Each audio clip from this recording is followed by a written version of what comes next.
global, ce qu'on peut retenir, c'est que on a une logique du toujours plus qui a été amplifiée et accélérée par la digitalisation. En effet, la digitalisation est l'évolution la plus marquante, mais qui a eu des effets en cascade qu'on va maintenant développer. Donc la première chose, c'est que cette digitalisation, elle a fait passer un nouveau cran dans la fameuse logique du toujours plus. Toujours plus de produits, toujours plus de services, à travers toujours plus de canaux, de points de contact, à toujours plus de clients, et avec des frontières spatio-temporelles qui se sont complètement floutées. Donc on a effectivement cette logique-là, mais qui a permis aussi une remise en question par un ensemble d'acteurs de la fonction d'intermédiaire que préemptaient les acteurs du commerce historiques. Et cela de plusieurs façons. La première, c'est qu'effectivement, la digitalisation a permis à des fabricants très gros, mais aussi aux producteurs du coin, de s'adresser en direct à leurs clients. Et du coup, de se demander pourquoi ils auraient besoin encore d'un intermédiaire tel que le commerce traditionnel. On a vu aussi, grâce à la digitalisation, déferler un certain nombre de plateformes, de marketplaces, qui ont des budgets de recherche et développement absolument phénoménaux, et que, à part en se regroupant, et peut-être avec l'aide des pouvoirs publics, les acteurs français du commerce pourraient avoir. Troisième élément, c'est que les consommateurs eux-mêmes, grâce à la digitalisation, via leur téléphone, via les différentes technologies, peuvent aussi devenir des conso-marchands, comme l'a dit Élodie Juge dans sa thèse. C'est-à-dire qu'ils s'approprient la fonction du commerçant en étant de plus en plus des pros du domaine.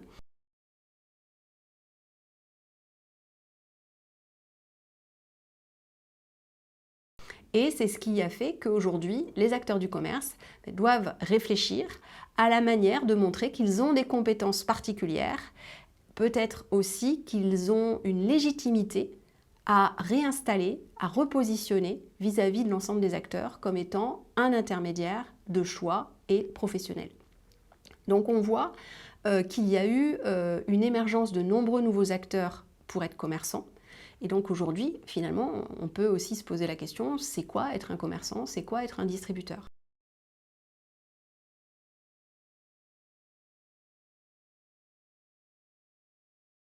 Parallèlement, on a vu aussi, en raison notamment de l'urgence climatique, se développer des nouvelles offres, des nouveaux concepts, que ce soit en ligne ou en physique, avec des logiques anciennes qui finalement sont remises au goût du jour, que ce soit via la consigne, via la vente de seconde main, vintage, ou le vrac ou le bio par exemple.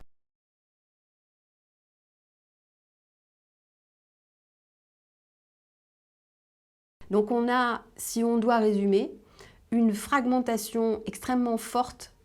du commerce et des acteurs du commerce qui répondent finalement à une fragmentation de la société, mais sans remise en question d'une logique du toujours plus.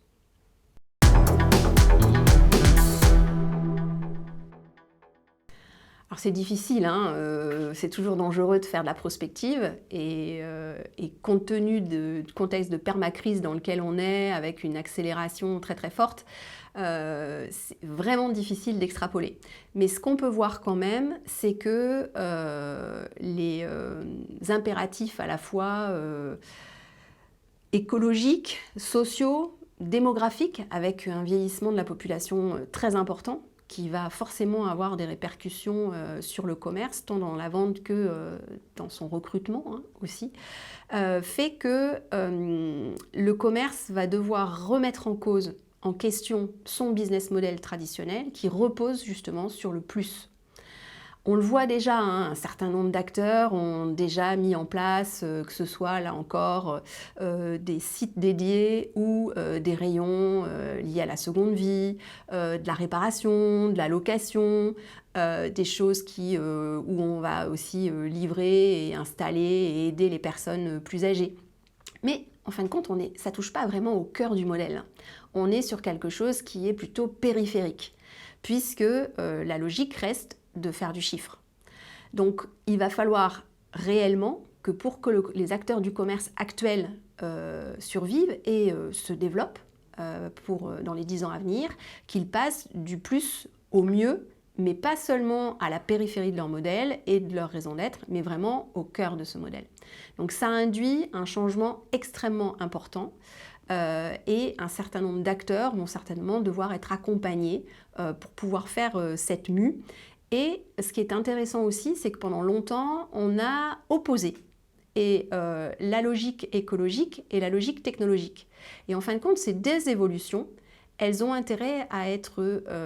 alliées, conjuguées, combinées, pour pouvoir justement aller vers le mieux. Un commerce plus durable dans son fonctionnement, que ce soit l'optimisation des livraisons, évidemment, mais aussi des magasins, des sites plus écologiques, mais également la manière de faire en sorte de mieux concevoir les quantités et le type de produit pour éviter la surproduction, peut-être davantage de production à la demande et donc moins de stock de la part des acteurs du commerce.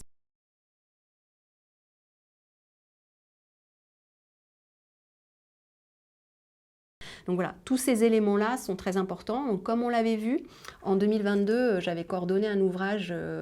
paru chez EMS qui s'appelait Révolution du commerce, avec donc un néologisme avec les rêves qui vont avec ces révolutions liées aux transitions de la société. Et on avait esquissé les perspectives d'un commerce à la fois plus durable,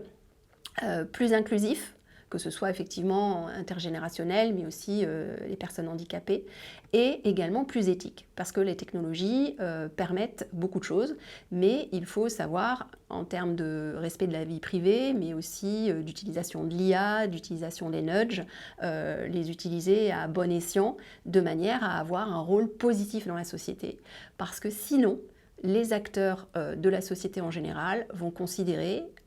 pour certains le font déjà, que le commerce est une raison du problème et non pas une solution au problème qu'on connaît aujourd'hui. Et donc ce mieux ne pourra toutefois pas se faire sans une vraie réflexion sur le moins.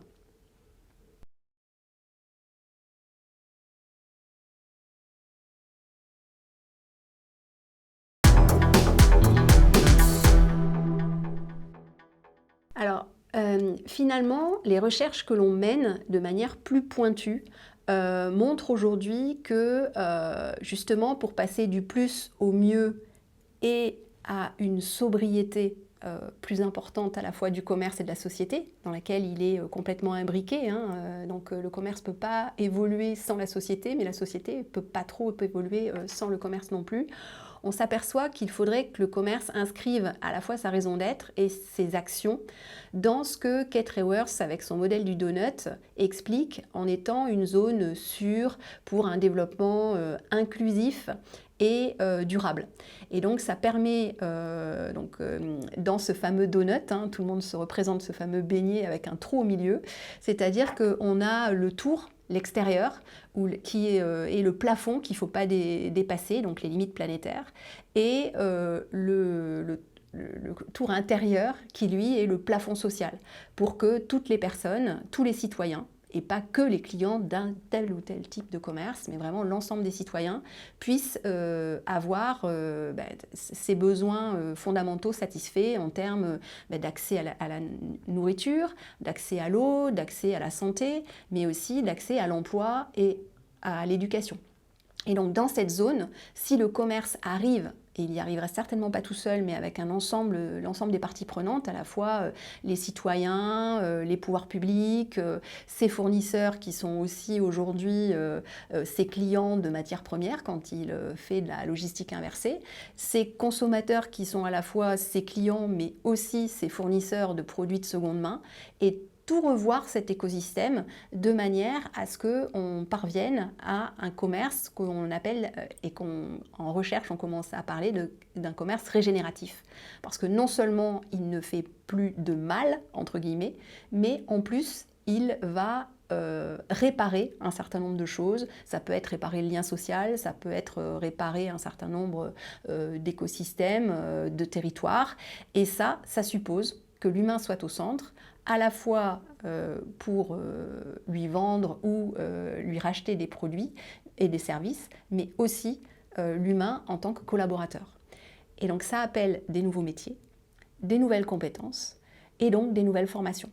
Donc là encore, une réflexion collective et collaborative est nécessaire pour essayer de faire en sorte que le commerce de demain n'ait pas de problème pour recruter et fidéliser ses collaborateurs actuels et futurs en ayant une mission qui ne soit pas, je dirais, antinomique avec les valeurs qu'un certain nombre de personnes et de plus en plus nombreuses partagent quant à la préservation de l'environnement. Donc on a bien ce triptyque, à la fois la technologie, l'écologie et l'humain.